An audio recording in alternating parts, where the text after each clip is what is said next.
Alright, it's your boy, Size from May, and today do UFC 314 predictions. So first off, Trajan Gore versus Marco Tulio. I still don't know who Marco Tulio is. I remember Trajan Gore from Tough. Oh, there's another fight. No, we don't care about that fight. But I remember Trajan Gore from Tough, and I hope he wins. I remember Trajan Gore says he wants to become a champion in both UFC and boxing. So maybe, hopefully, this will be his run where he becomes a UFC and boxing champion. Next, Mitch Raposo vs. Sue Madarji. I don't know who Sue is, and I remember Mitch Raposo from Tough as well. I think not the same procedure as Ross Mitchell and there, but yeah, also Mitch Raposo lost to Jake Hadley on the Contender Series, so I don't know. I guess I'll go with the Asian guy. Yeah, 8 centimeters in height. I think he can win this. Next, Cedricus Dumas vs. Mark Jacob. Cedricus Dumas, the punk gang of the UFC, and I'm gonna sound like a casual, but I don't remember how Marco Jacob fought. To be honest, I'll go with Alex Jacob. I don't know. Next, Darren Elkins vs. Junior Rosa. To be honest, I think Darren Elkins is a scrapper. I'm not too familiar with both these guys. They both have the combined age of 75, and Julian Rosa. I remember he fought Paddy Pimblett, and also he doesn't really have any power in his hands at all. He's a bit pillar-fisted, so I'll go with Darren Elkins.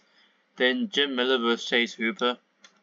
Chase Hooper has literally had pillow hands before, and yeah, had the power of a 9-year-old girl. All of a sudden, his last performance against Borshev, he looked really good in there. His ground and pound looked deadly, and I think he TKO'd or got a submission over Borshev, and he looked really improved.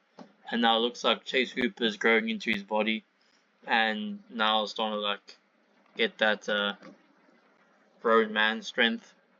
And Jim Miller, I think his last fight was against Bobby Green, where he got beat up basically. And yeah, Jim Miller has a chance because he has power. So I think could be a closer fight than people expected. And I wouldn't be surprised if Jim Miller gets a KO, but I'm gonna go for Chase Hooper. Next, Yan Jinan versus the ugliest woman in the hottest woman in the UFC. I'm gonna go with Yan Jinan. Then next, Dan Ige versus Sean Woodson. Sean Woodson has an 18 centimeter height advantage, and Sean Woodson's a hard bully in this division. Man, I'm really curious if Ilia Topuria will be able to beat Sean Woodson. If Ilia Topuria will be able to find the range in such a tall guy. But yeah, I'm obviously gonna go for Sean Woodson. He's just way bigger than Dan Ige, and Dan Ige isn't a great fighter anyway.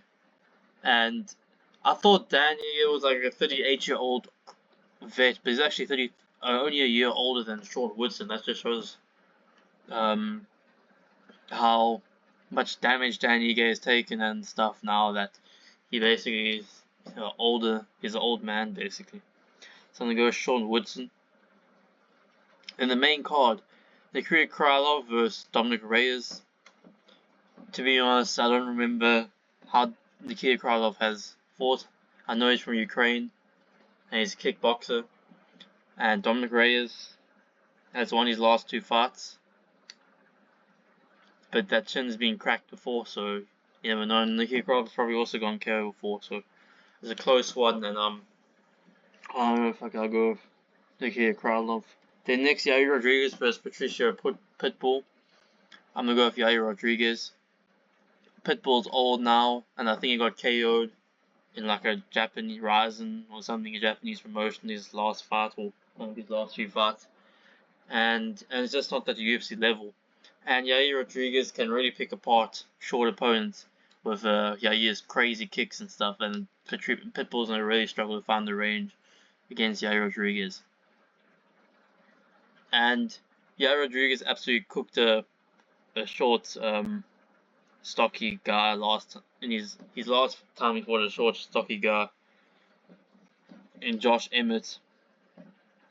He absolutely cooked Josh Emmett, and Josh Emmett is probably bigger than Pitbull. Yeah, he is bigger than Pitbull. So I'm Yair Rodriguez. I think he'll get the decision, and he'll get lots of damage. But actually, maybe in the KO because Yair Rodriguez is fast and can catch you with anything basically. He throws the kitchen sink at you. So yeah, I'm gonna go Yair Rodriguez. And next, Bryce Mitchell vs Gene Silver. I'll go for Yair Rodriguez second round KO. Then Bryce Mitchell vs Gene Silver. I'm gonna go with Gene Silver. Bryce Mitchell doesn't do well against powerful guys. It's not just powerful, very fast guys. I don't think Bryce Mitchell does well against fast and strikers. He's not going to get KO'd as quickly as against Josh Emmett because Gene Silver doesn't have as much power as Josh Emmett.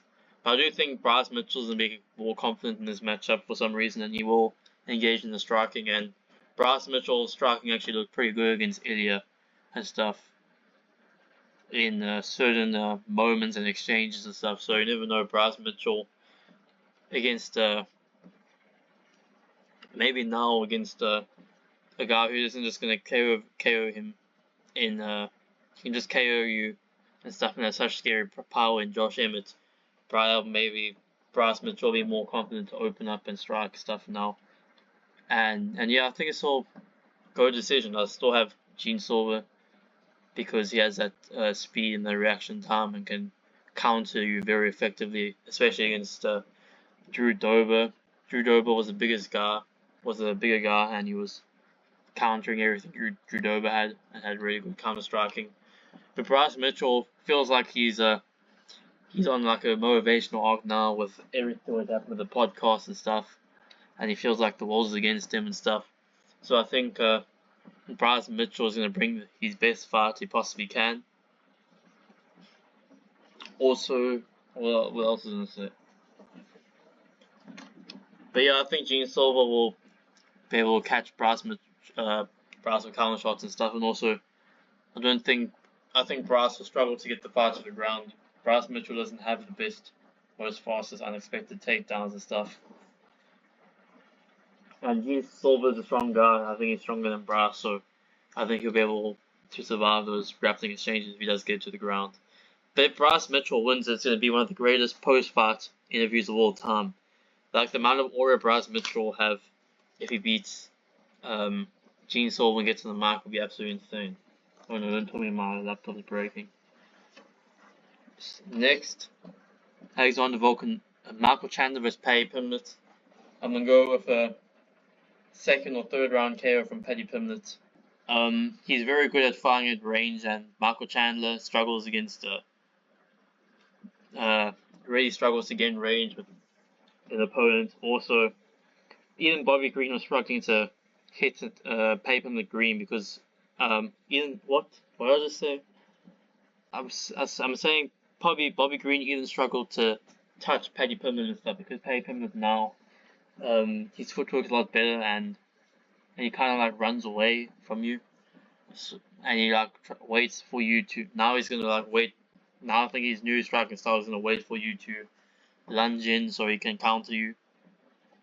And against Michael Chandler, who I think is Michael Chandler, who I think Paddy is much bigger than, and Michael Chandler will definitely struggle to get in range of Paddy Pimblett, and then Paddy Pimblett will be able to hit Michael Chandler with jabs, leg kicks, question mark kicks.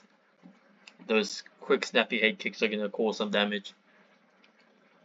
Also, jabs and right hands. I can definitely see an exchange where Michael Chandler tries lunging for overhand right or something, and Paddy Pimblett just cracks him with a flurry of a 1-2. It's like a right hand, and he goes for like a 1-2, 1-2, 1-2 flurry like he did against Tony Ferguson, and then really hurts and rock Chandler and TKO him. Paddy Pimblett has really good straight, fast, explosive, straight shots. So yeah, I see Pavement getting a TKO round 2. The next Volkanovski versus Diego Lopes. To be honest, this one's very close. It's like Diego Lopes throws like wide looping shots with lots of power, and Alexander Volkanovski throws more straighter shots and stuff. So I can see Diego Lopes just keeping his guard up, and then Volkanovski not really able to land on Diego Lopes.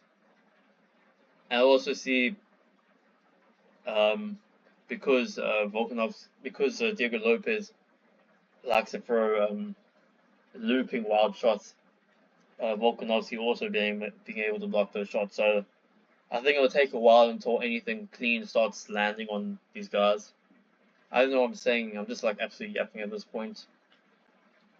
But this is a really close one, and I just wanted Volkanovski to win.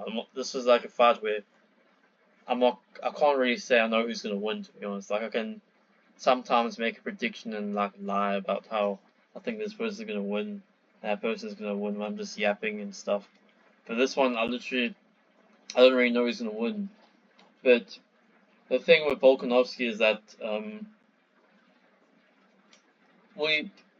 he's able to count against opponents and stuff when they don't have extreme scary power, and he's able to be comfortable in the striking. But for Volkanovski be able to be comfortable in the striking and be able to open up in the striking because of Diego Lopes' power, we're able to do that because I saw on the countdown, Volkanovski was basically saying that he couldn't counter Ilia Topuria because basically his body wasn't there because obviously the power and stuff, and he could get KO'd at any point, in which he did. But also, I think that might be the same problem if he faces against Diego Lopes because he has that crazy power. But Diego Lopes can gas, so I think Volkanovski should try and bait Diego Lopes to throw flurries early in the round and then eventually gas. But also, this is such a hard matchup to pick because Diego Lopes hasn't really fought anyone, to be honest. He lost to Masvidal Evloev, and his best win is Brian Ortega or Dan Ige. I'm sorry, those are just not good wins at all. The current Brian Ortega is garbage. Literally built like a mummy. Injuries every single day for Brian Ortega, so he's not like a real fighter, top contender anymore. It's not a really good win. So Diego Lopes doesn't really have any good wins, and Volkanovski has been KO'd, but my laptop switched off, but I don't know. But yeah, to be honest, I'm gonna go with I don't know. If I say this, it doesn't mean I can get a prediction right. I don't know. I'll just go for Diego. I'm not gonna predict the fight. I just hope Volkanovski wins, to be honest.